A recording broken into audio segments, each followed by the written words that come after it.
Hey guys, Brandon here from the Get Stoked podcast, doing another video about hockey today. Brock Boeser signed a 3-year bridge deal contract with the Vancouver Canucks. 3 years, $15.71 million. That's not a bad number.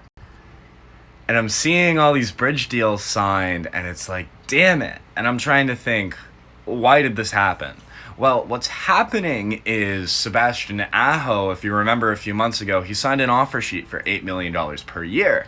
That set the market for 6-year deals for restricted free agents, hence Marner getting more money.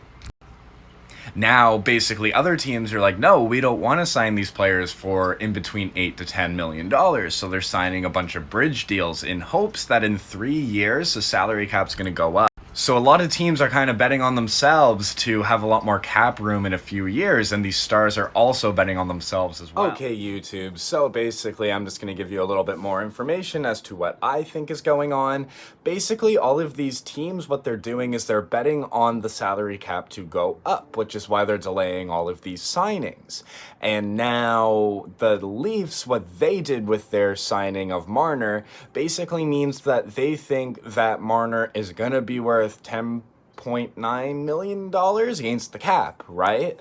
But if it goes up $10 million in 3 years, which it could, then this could end up being a really, really good thing for the Leafs, because if Boeser's up in 3 years and the cap's gone up in 3 years, who's saying Boeser won't sign more for what Marner signed for in those 3 years? You know what I mean? It's just so tricky.